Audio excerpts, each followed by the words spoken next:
Des images de mauvaise qualité déposées sur des sites vidéo ou postées à la va-vite sur les réseaux sociaux. On y voit des manifestants libyens s'en prendre aux symboles du pouvoir dans leur pays et même hisser le drapeau noir, rouge et vert de la Libye indépendante d'avant Kadhafi. Après la Tunisie puis l'Égypte, c'est donc à la Libye de connaître sa révolution. Entamée à la mi-février dans l'est du pays, l'insurrection est violemment réprimée par le pouvoir. Mais cela n'empêche pas les rebelles de prendre le contrôle d'une vaste zone à l'est du pays, avec Benghazi choisi pour capitale. On croit à un moment que le régime du colonel Kadhafi va tomber aussi vite que celui des Ben Ali et autres Moubarak, mais le dictateur tient bon dans son fief de Tripoli, d'où il lance le début d'une contre-offensive meurtrière contre la rébellion. Un mois après le début de l'insurrection, l'ONU autorise le recours à la force pour protéger les civils. C'est le début de l'opération Protecteur unifié impulsée par la France, puis passée sous le commandement des forces de l'OTAN.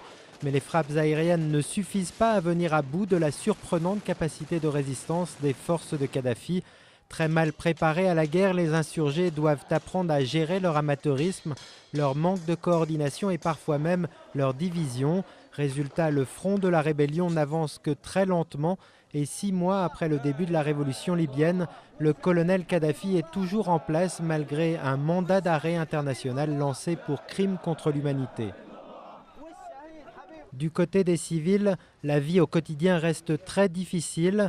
Entre les effets des sanctions économiques et ceux de la guerre, beaucoup ne trouvent d'autre solution que de fuir leur pays en direction de l'Occident.